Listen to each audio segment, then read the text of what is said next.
This is our campus right up here. And we started to learn how to read these maps.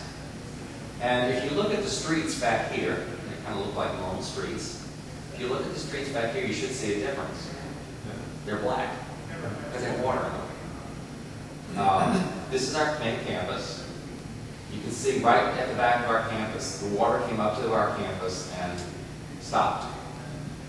These houses back here had 6 feet of water in them. So we were extremely fortunate. Our data center is in this building right here.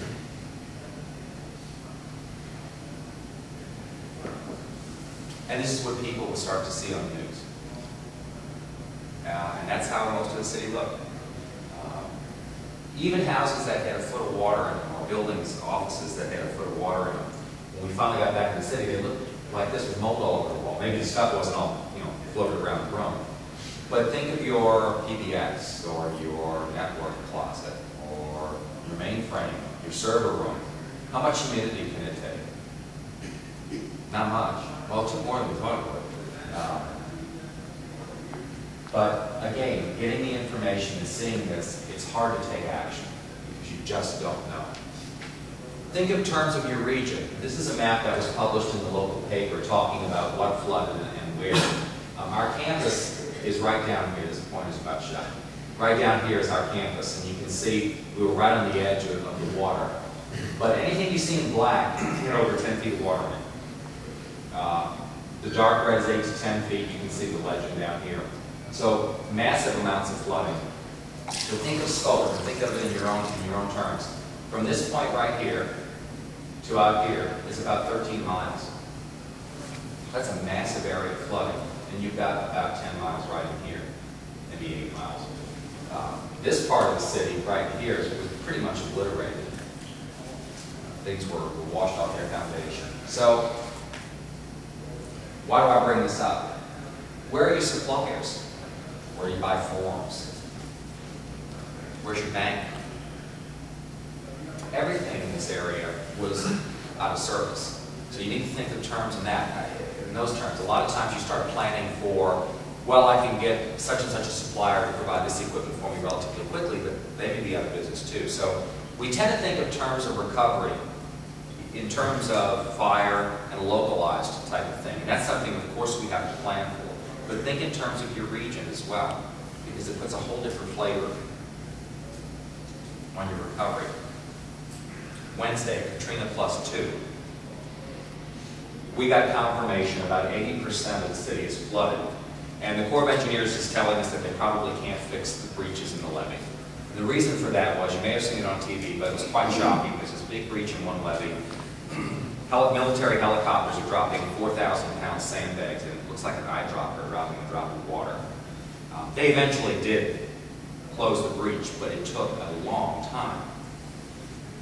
It became evident at that point, of course, that our recovery was going to be long-term, still not knowing the exact state of our campus. And think of that as well. You may have the best disaster recovery plan in the world. It's going to be expensive to execute. So you want to be judicious in throwing the switch on your plan. But if you're not exactly sure what the condition of your business is, you don't want to throw that switch too early. So it was a very difficult decision to have to make.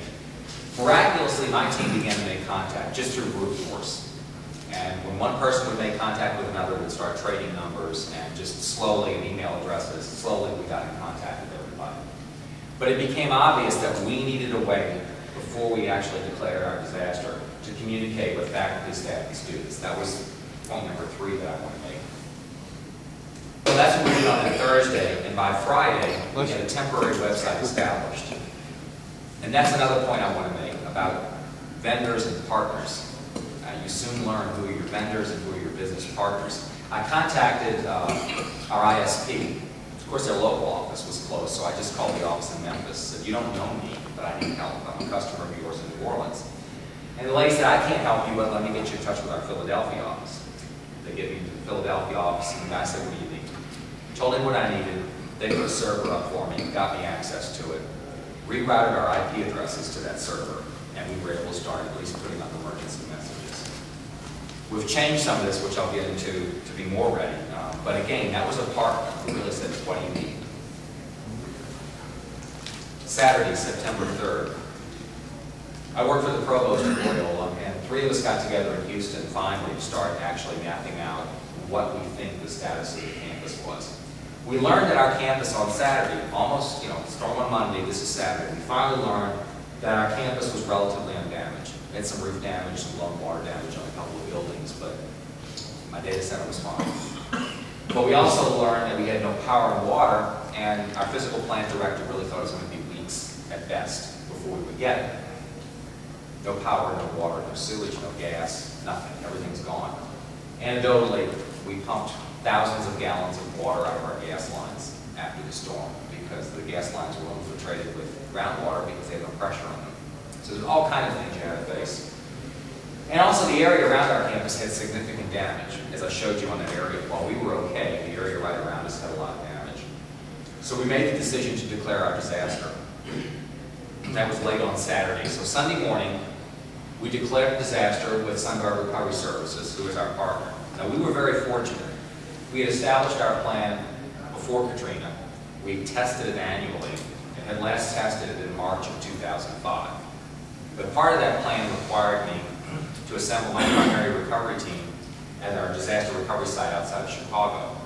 So I contacted them. I had one in Tampa, one in Louisiana, one in Ohio, and one in Dallas. And I asked these people who had damage to their homes, pack up your bags and head to Chicago. And they did. And on Wednesday, September 7th, they arrived in Illinois, and in 2 days we had recovered all of our systems. Student information systems, financial records, human resources, web, email, our course management system, Blackboard, fundraising system, you need that because in these times you need to raise money, and our admissions system. And that was our plan. Our plan calls for recovery of all of our systems within 72 hours, and we beat that a little bit. So we're back on the air at this point. And you'd think at this point we're breathing a sigh of relief, but we realized that this recovery was going to be long-term. Most disaster recovery plans are designed to hold you up to 3 to 4 weeks, and that's about it. They're cost prohibitive. You've got staff out of town. They're really designed to let you get your systems back up and rebuild your systems back home in some form or fashion to get back on the air. That wasn't an option for us. Now I jumped ahead here, if you noticed, there's a big jump. We went from September 7th to September 22nd. Well, what the heck were you guys doing in that period of time? Well, we were doing payroll. We were able to run payroll and pay our folks. Our university made a huge commitment to our community. The president announced shortly after the storm that he would make sure everybody was paid at least through the end of the year. At that point, we didn't know if we were out of business permanently or not. It was a huge investment, but it meant a whole lot to the staff. And to this day, a lot of loyalty was gained for that. But the day we declared the disaster, I started looking for a used mainframe because I realized that was the most expensive component to keep running at our disaster recovery site. Called a partner, again, a business partner, said, Dennis, I need a mainframe exactly like the one I have. I need it cheap, and I need it now, and oh, by the way, I can't give you a PO. And he said, where do you want it? And he found one, and we got it in a few days. And where we shipped it to was the University of Houston. Why would we ship it to the University of Houston? Another interesting story. We had no affiliation with the University of Houston whatsoever prior to the storm. Our law dean casually knew the law dean at the University of Houston, and since he evacuated to Houston, they made contact. And he said, you know, your provost and our provost really need to talk to each other because we went through a tropical storm flood and tropical storm Allison. We really understand what you guys are going through. We want to help. Well, help they did. They gave me space in their computer room. They gave me bandwidth. They gave me power. They gave our law school classroom space. They gave our administration office space, telephones, furniture. It was an incredible gesture, an absolute incredible gesture. We're forever grateful to them. So on September 22nd, our mainframe was there, and we began installing it in Houston. Because again, the extended recovery period would be extremely costly at the recovery center, and that was the most expensive component.